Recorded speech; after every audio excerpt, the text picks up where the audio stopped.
Assalamualaikum warahmatullahi wabarakatuh. Waalaikumsalam warahmatullahi wabarakatuh. Alhamdulillah pada kesempatan kali ini kita dapat berdiskusi mengenai podcast UTS Kewirausahaan Syariah. Di sini ada beberapa teman saya sekaligus teman saya di sini ada Roman Dita. Halo Mas Roman Dita. Ya, halo. Di sini ada ahli jual beli Mas Bibi. Halo Mas Bibi. Halo Mas. Dan terakhir ada Mas Agam sebagai ahli dalam bidang mudarobah ini. Gimana Mas Agam? Alhamdulillah. Alhamdulillah ya. Mungkin langsung dimulai saja Mas Romanita. Gimana ini? Dalam Islam kan jual beli, kita kan bahas tentang jual beli. Dalam Islam itu ada beberapa rukun syarat jual beli. Nah, yang saya tanyakan yaitu rukun jual beli itu apa saja ya Mas? Langsung dijawab ini Mas. Gimana? Langsung saja ya. Ya. Kalau rukun jual beli itu ada 3 Mas. Yang pertama itu al-aqidan.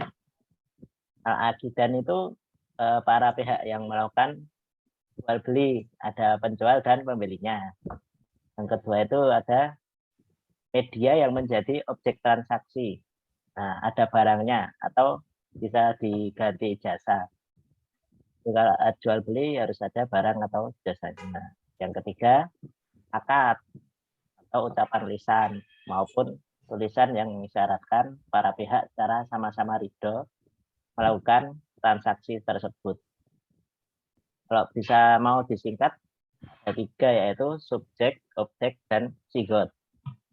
Itu Mas kalau untuk rukun jual beli. Berarti ada 3 tadi ya Mas Bibi, ada persetujuan antara 2 pihak gitu ya?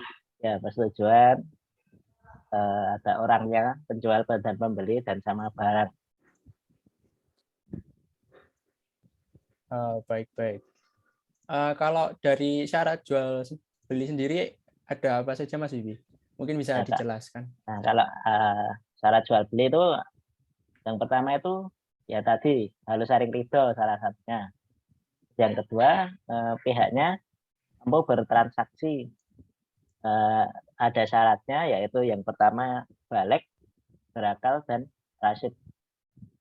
Yang ketiga pihak yang melakukan akad itu harus mendapatkan izin dari pemiliknya. Jangan jual kayak barang itu yang bukan milikmu. Yang keempat itu yang dijual tuh manfaatnya mubah. Itu Allah tuh mengharamkan sekelompok kaum untuk makan sesuatu, maka Allah mengharamkan hasil jualnya. Kayak kita jual babi gitu, makan tuh nggak boleh. Yang kelima, barang yang diserah terimakan, barang yang masih peluang atau disebut horor itu tidak boleh. Misal gimana ya, kita menjual sesuatu yang tidak pasti.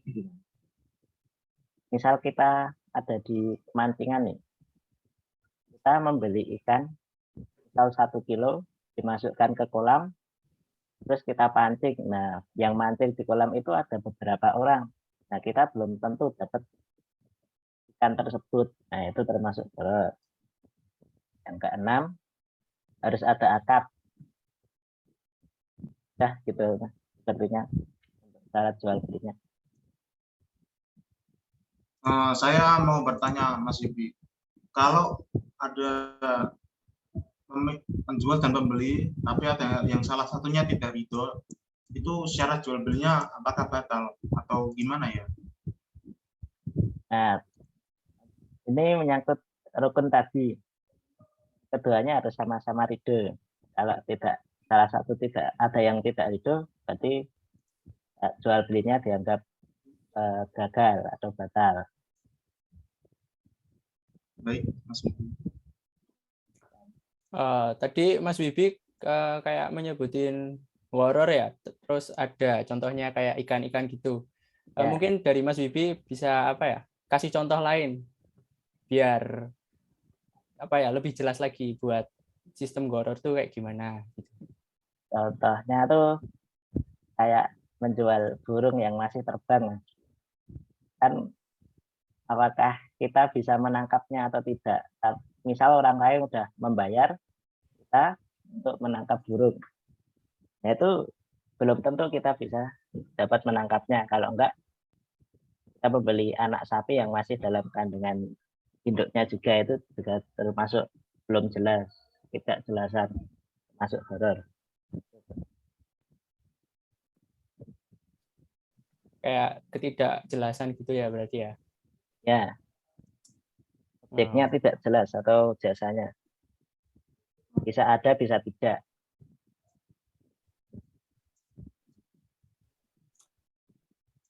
Gimana Mas Iya. Romadita? Dari syarat sama rukunnya udah paham belum nih? Dari Ya, Mas. penjelasan Ya, Mas. Mas. Oke. Lumayan.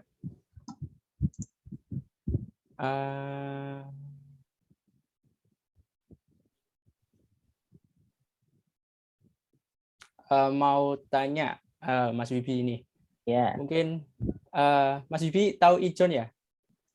ijon itu yang itu bukan, Mas, yang pembelian padi itu yang Ya, belum ya. anu. Kalau ijon tuh kayak gimana menurut pandangan Mas Bibi nih Nah, sebagai ahli dalam jual beli?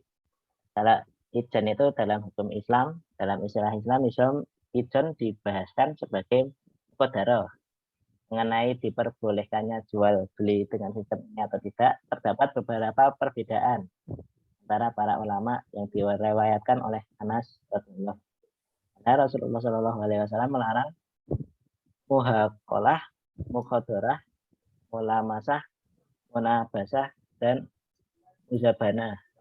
Hadis riwayat Bukhari. Berdasarkan hadis tersebut, seluruh mazhab sepakat bahwa jual beli buah-buahan atau hasil pertanian yang masih hijau dan belum terlihat wujud yang aslinya atau belum bisa dipanen lah, itu dilarang, Mas, karena mengandung unsur ketidakpastian. Kan bisa saja belum panen terjadi serangan hama atau ada bencana alam, nah itu bisa batal. Itu Mas kayaknya lebih. Oh iya, untuk Mas Ibi saya ada yang lupa. Untuk jalah apa ya? Saya pernah dengar di internet tentang jalah. Jalalah itu transaksi jual beli yang objeknya tidak pasti, tapi kriterianya tidak jelas. Objeknya pasti, tapi kriterianya tidak jelas. Kayak ada yang jual kucing dalam karung gitu, Mas. Oh, Objeknya kucing, tapi kita nggak tahu bentuknya kayak apa kucingnya itu. Berarti dari penjelasan Mas Bibi tadi terkait goror dan jahala sendiri, kalau goror tuh objeknya sama jasanya tuh nggak jelas. Tapi kalau Ya, jahalah tuh objeknya pasti, tapi jasanya yang kurang jelas atau kriterianya yang tidak jelas ya.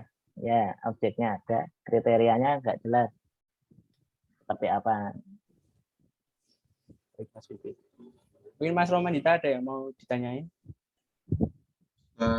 cukup jelas, Mas Dimas. Oke.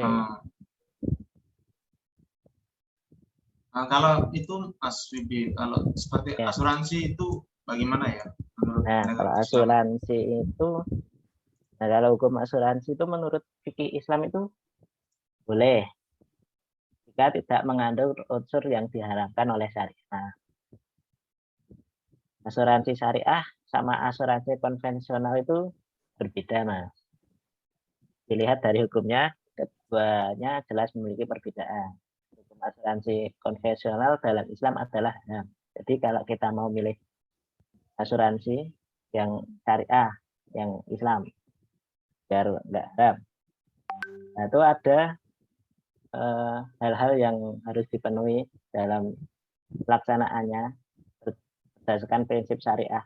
Dalam perusahaan tersebut memiliki asuransi syariah. Yang pertama itu tidak memasukkan unsur riba dalam perhitungan premi. Yang kedua, menggunakan akad asuransi yang diperbolehkan dalam Islam. Terus ada lagi investasi yang terdapat di dalam asuransi tidak mengandung unsur riba, judi, dan penipuan, dan lain-lain. Perusahaan asuransi harus menerapkan prinsip syariah dalam penyelenggaraannya. Pengelolaan asuransinya juga harus dilakukan oleh satu lembaga saja. Terus besarnya premi dihitung berdasarkan rujukan tabel mortalita untuk asuransi jiwa serta morbidita untuk asuransi umum. Lalu konsultasi dan diawasi oleh BPS. Perusahaan asuransi diperbolehkan menerima ujrah dari pengelolaan dana terbaru gitu Mas yang disetor oleh nasabahnya. Oh, berarti kalau milih asuransi itu harus yang syariah ya Mas Bibi ya? Ya, karena yang konvensional itu beda hukumnya. Kalau yang konvensional itu nggak ada unsur-unsur syariahnya. Nanti ada riba-riba kayak gitu. Oh. Syariah. Oke.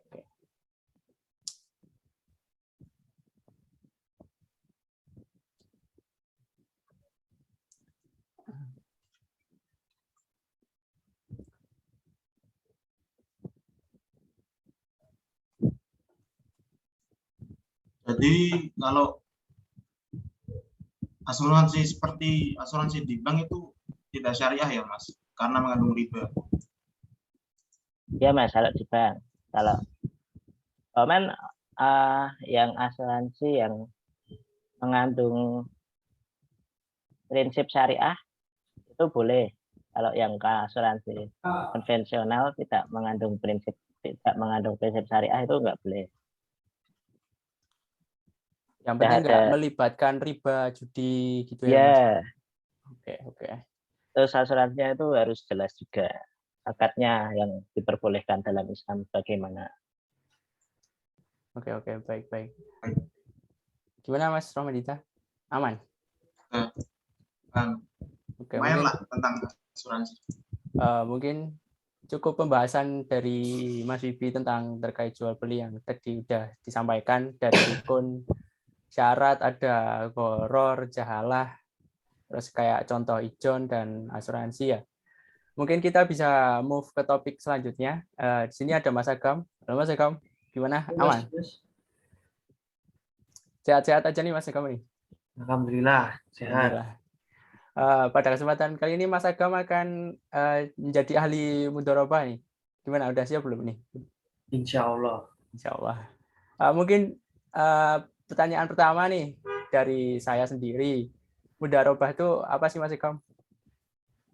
Mudharabah itu sendiri sebenarnya dapat diartikan sebagai akar kerjasama usaha antara kedua belah pihak, yaitu yang pertama pengelola usaha dan yang kedua pemilik modal. Pemilik modal tersebut bisa disebut juga mudharib.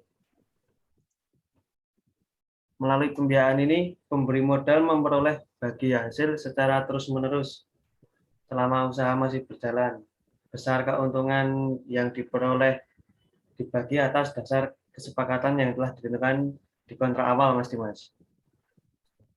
Oh, berarti kayak mirip-mirip jual beli tadi ya, kayak ada pemilik yang memiliki modal sama yang buat pengelola usaha dari yang pemilik modal tadi ya Mas Agam ya? Ya benar Mas Dimas. Nah setelah itu dibicarakan buat benefitnya berapa persen gitu, kan ada kontraknya. Oh, oke. Oh, jadi itu Mas? berbentuk kerjasama ya Mas Agam? Ya benar. Kerjasama antara kedua belah pihak itu, pemilik modal sama pengelola usahanya. Kayak pengen buat usaha terus kayak mau buat keuntungan terus bagi-bagi gitu ya, lebih simpelnya mungkin. Insya Allah benar. Oke. Romadita, ada yang... Kalau jual beli kan ada kayak rukun jual beli. Nah kalau mudharabah itu ada nggak ya Mas rukun mudharabah? Ya ada Mas. Rukun mudharabah itu ada, kalau nggak salah itu ada 4. Yang pertama itu pelaku pemilik modal maupun pelaksana usaha. Akad mudharabah yang ini terdapat dua pihak. Pihak pertama sebagai pemilik modal, yaitu sahibul mal, dan pihak kedua sebagai pengelola usaha, yaitu mudharib atau ngamil. Terus yang kedua itu objek mudharabah, modal dan kerja. Objek mudharabah adalah modal yang diserahkan oleh pihak sahibul mal dan kerja atau keahlian yang dilakukan dan diserahkan oleh pelaksana usaha. Jadi modalnya itu memiliki syarat-syarat 3 kalau nggak salah. Yang pertama itu harus disetujui jumlah dan jenisnya. Terus yang kedua itu dapat berbentuk uang atau barang yang dinilai. Terus yang ketiga itu modal tidak dapat berbentuk piutang dan harus dibayarkan kepada mudharib, baik secara bertahap maupun tidak, sesuai dengan kesepakatan dalam akadnya. Maaf nih Mas Agam, mau tak potong. Boleh nggak apa-apa ya ini ya? Nggak apa-apa Mas, santai. Tadi Mas Agam sempat menyebutkan bahwa modal tidak dapat berbentuk piutang dan harus dibayarkan kepada mudharib. Berarti kalau misal kita meminjam gitu ke siapa ya, pengelola usaha, mbak aku nyileh, gampangnya bahasa Jawa ya Mas, mbak aku nyileh duit itu tak modali sih, tak ganti modalnya gitu nggak bisa ya Mas? Harus emang benar-benar ada uangnya gitu ya? Ada uang ya benar. Ada uang, ada barang. Gitu Mas. Baik. Mungkin bisa dilanjut baru sampai nomor 2 tadi bisa. Ya, rukun yang kedua seperti itu Mas. Selanjutnya rukun yang ketiga itu memiliki persetujuan kedua belah pihak atau disebut juga ijab qabul. Nah, ijab qabul ini memiliki persetujuan dari kedua pihak antara konsekuensi prinsip sama rela antarodin minkum. Dalam prinsip ini, kedua pihak harus sepakat untuk bersama mengikatkan diri dalam akad mudharabah. Pemilik modal sepakat melakukan tanggung jawabnya untuk menyediakan dana, dan pelaksana usaha sepakat untuk menyerahkan keahlian kerjanya. Nah, hal-hal tersebut harus diperhatikan dalam pernyataan ijab. Yang pertama itu penawaran dan penerimaan harus secara eksplisit menunjukkan tujuan kontrak atau akadnya Mas. Terus yang kedua itu yang harus diperhatikan penerimaan dan penawaran yang dilakukan pada saat kontrak. Yang terakhir yang harus diperhatikan dalam ijab itu akad dituangkan secara tertulis melalui korespondensi atau dengan menggunakan cara-cara komunikasi modern. Nah, yang terakhir rukunnya yaitu nisbah atau keuntungan. Nisbah itu memiliki ciri khas akad mudharabah. Keuntungan mudharabah didefinisikan sebagai jumlah yang didapat dari kelebihan modal. Keuntungan ini harus diperuntukkan bagi kedua belah pihak dan tidak boleh disyaratkan hanya untuk satu belah pihak saja. Nisbah dapat ditentukan dalam bentuk persentase dari keuntungan dan dalam bentuk perbandingan antara kedua pihak seperti 50-50 atau 60-40 gitulah. Nah, bagian keuntungan ini tuh harus dinyatakan waktu kesepakatan kontrak dan perubahannya harus didasarkan pada kesepakatannya. Gimana, Mas Dimas? Kalau misalnya gini Mas, keuntungannya kan misalnya 50-50. Ada salah satu misalnya yang pemiliknya tiba-tiba tidak konsekuen, misalnya minta 70-30, namun kesepakatannya 50-50 itu gimana ya Mas? Ya, itu jelas melanggar kontrak awalnya juga. Itu jelas nggak boleh, Mas. Kan sudah diijab, sudah tertulis yang pertama tadi 50-50 kan. Ya. Nah, terus setelah ijab kan udah, yang pasti itu kan udah kesepakatan bersama, Mas, sebelumnya. Nah, kalau sudah kesepakatan, yang jelas tidak bisa diubah kembali. Kalau kedua belah pihak itu udah mempersetujukan adanya perubahan. Itu, Mas. Jadi mudharabahnya mungkin bisa saja batal ya, Mas. Gimana, Mas? Jadi mungkin mudharabahnya bisa saja batal ya, Mas. Kalau begitu. Bisa, Mas. Nah, itu skenario terburuknya bisa gagal total itu mudharabah. Oke. Baik, Mas. Wah, Mas Rohman Dinta. Berarti tadi rukun ada 4 ya, Mas. Kalau nggak salah ada pelaku, pemilik modal sama pengelola modal. Yang kedua ada objek mudharabah atau modal sama kerja. Yang ketiga ada ijab kabul atau persetujuan. Yang keempat ada nisbah atau keuntungan ya, Mas Agam ya? Ya, benar, Mas. Berarti kalau misal ada pemilik modal sama pengelola modal, terus kalau nggak untung itu nggak bisa digolongkan ke mudharabah ya, Mas? Ya, nanti itu kan sebenarnya dari awal itu sudah ada ininya, Mas. Akadnya, Gitu ya? walaupun dari hasilnya kurang kurang memuaskan lah. Nah, itu masih tetap itu, Mas. Masih tetap berjalan Ya. di mudharabahnya, Mas. Oh, baik, Mas Agam. Paham. Yang penting tidak melanggar peraturannya, Mas. Atau akadnya. Akadnya.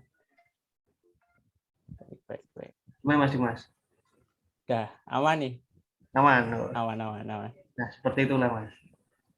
Rukun mudharabah. Selanjutnya mungkin ada apa lagi Mas Agam dari mudharabah sendiri? Kayak tadi kan misal jual beli ada syarat jual beli, ada rukun. Kalau dari mudharabah sendiri ada apa lagi, Mas? Kalau di mudharabah ini yang tentunya ada jenisnya, Mas. Oh, ada jenisnya. Ada berapa tuh, Mas, kalau boleh tahu? Itu ada 2. Yang pertama mudharabah mutlakah dan yang kedua mudharabah muqayyadah. Mutlakah sama muqayyadah ya, Mas? Muqayyadah ya. Nah, mungkin bisa dijelasin sekalian. Yang pertama itu kan mudharabah mutlakah. Mudharabah ini usaha diajukan oleh mudharib kepada sahibul mal. Nah, dalam akad ini tuh pemberi modal tidak menentukan jenis usaha yang akan dilakukan dan hanya memberikan modal usahanya saja. Nantinya itu pemberi modal akan menerima nisbah. Nisbah tahu kan, Mas? Nisbah itu keuntungan. Tahu keuntungan tadi udah dijelasin di sebelum ini ya, Mas. Nah, dari keuntungan itu bagi hasil dari usaha yang berjalan. Seperti itu, Mas. Itu arti dari mudharabah mutlakah. Terus yang kedua itu mudharabah muqayyadah. Mudharabah ini usaha ditentukan oleh pemberi modal atau sahibul mal. Sedangkan pihak yang menerima pembiayaan atau mudharib hanya sebagai pengelola yang menjalankan usahanya saja, Mas. Gimana, Mas Dimas? Atau Mas Rohman Dinta? Jadi intinya mudharabah itu ada 2, yaitu mudharabah mutlakah, yaitu usaha yang pemiliknya mengajukan modal kepada pemberi modal, dan yang kedua yaitu mudharabah muqayyadah, yaitu pemberi modal usaha yang ditentukan oleh pemberi modal. Jadi pemberi modalnya memberikan modal kepada pemiliknya, gitu ya, Mas Agam. Yang jelas itu kalau mutlakah itu yang ngajuin itu yang ini, Mas, mudharibnya. Kalau muqayyadah itu yang menentukan. Jadi diajukan sama yang menentukan gitu, Mas.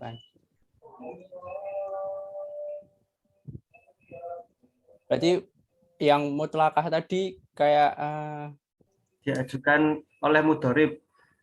terus meh apa modalnya gimanain terserah yang pengelola modal ya, Mas? Setelah, iya benar. Ya. Kalau yang muqayyadah yang menentuin Yang yang tentuin itu tuh yang pemberi modal mau yang memberi gimanain modalnya gitu ya, Mas? benar, Mas. Oke. Paham. Terus ketentuan hukum mudharabah sendiri ada nggak, Mas? Tentang ketentuannya itu kalau tidak salah ada 4, Mas.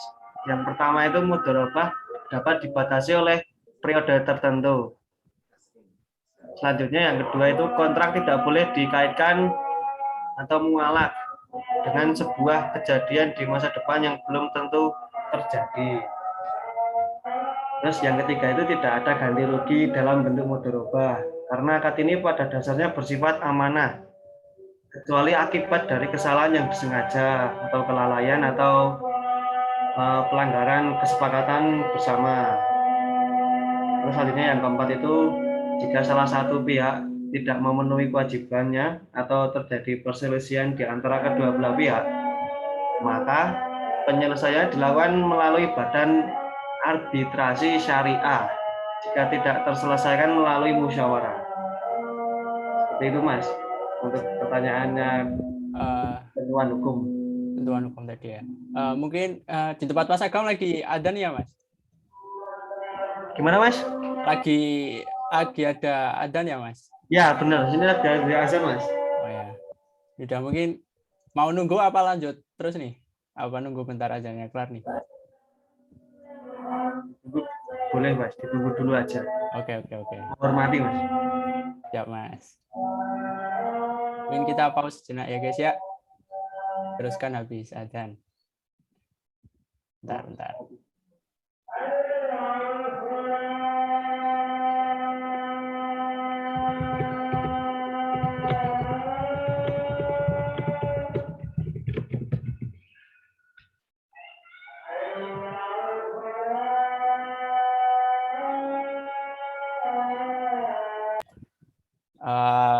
Adanya udah selesai, Mas Agam ya? Ya, Nah, kita lanjutin terkait pembahasan mudharabah tadi. Tadi kayaknya udah dijelasin tentang ketentuan hukum mudharabah sendiri ada 4 ya, Mas? Ya, ada 4, Mas. Oke. Mungkin yang ingin saya tanyakan tuh kayak contoh dari akad mudharabah sendiri kayak gimana, Mas? Biar sekalian menambah wawasan gitu terkait mudharabah sendiri. Banyaknya ini tuh contoh dari mudharabah tersendiri itu perjanjian mudharabah bisa dilihat dengan menilik pada skema yang dipraktikkan dalam perbankan syariah, Mas. Oh, kayak punya Mas Bibi tadi ya, kayak apa? Asuransi ya harus kayak yang harus syariah gitu ya, Mas? Ya. Oke. Gimana tuh, Mas, sistem yang dilakukan di bank syariah tuh kalau boleh tahu? Nah, skema perjanjian mudharabah itu bisa dilakukan bank syariah saat ini. Seperti misalnya saudara Mas Dimas ini berencana untuk membuat usaha di bidang kuliner. Nah, setelah menghitung perkiraan modal awal yang masuk ke dalam rencana bisnis kuliner tersebut, dia mengetahui bahwa rencananya tersebut memerlukan modal yang cukup banyak. Uang yang dimiliki Mas Dimas ini ternyata tidak cukup untuk dijadikan modal untuk bisnis kuliner tersebut. Nah, untuk menutupi kekurangan modal yang dibutuhkan Mas Dimas, akhirnya dia memutuskan untuk meminjam dana kepada bank syariah sebesar sekian juta misal, atau sekian ribu. Nah, bank syariah pun menawarkan dana seperti yang diminta oleh Mas Dimas untuk modal usaha dengan perjanjian bagi hasil. yaitu Mas Dimas sebagai pengelola modal dan mendapatkan keuntungan ya berapa persen gitulah.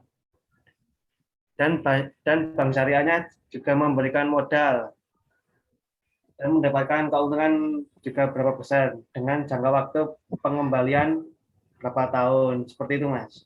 Biasanya untuk kasus umumnya seperti itu. Oh, kayak gimana ya? Kayak perjanjian di awal tadi terkait pemberi modal sama pengelola modal, terus kayak mau di berapa persen gitu keuntungannya gitu ya, Mas? Ya, benar Mas. Oke, oke, oke. Setelah itu ini Mas, setelah kedua belah pihak antara Mas dengan banknya itu mencapai kesepakatan dan keduanya menandatangani persetujuan, maka Mas Dimas pun diberikan pinjaman sebesar misal 50 juta atau berapa juta gitu Mas.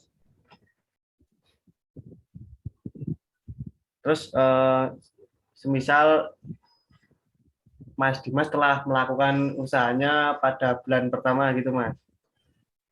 Nah, Mas Dimas itu mencatat pada buku bahwa usahanya Mas telah memberikan keuntungan sebesar berapa ribu atau berapa juta gitu Mas.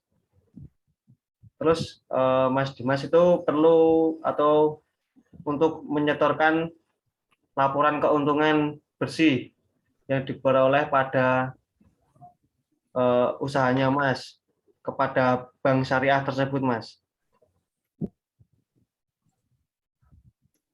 Setelah Masnya mencatat pada buku itu setiap bulannya harus menyetor pada bank syariah melalui tabungan yang disebut mudoroba. Seperti itu, Mas. Ya, saya ya. Oke, oke. Gimana Mas Manita? Terkait penjelasan dari Mas Agam tadi, kurang jelas, apa ada yang mau ditanyain lagi terkait mudharabah ini? Sebenarnya sudah cukup sih Mas.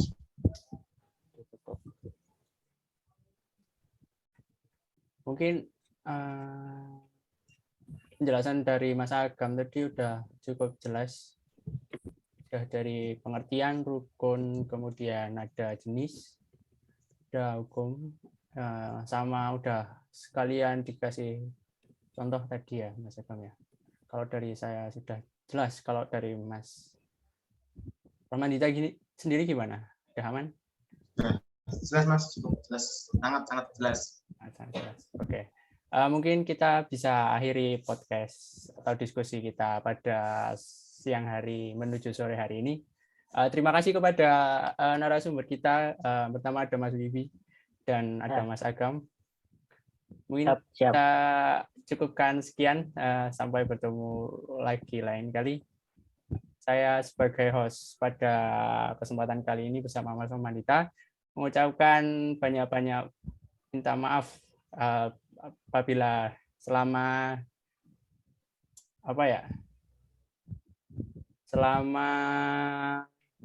menjalani podcast kali ini banyak kesalahan ucapan yang tidak sengaja maupun yang disengaja.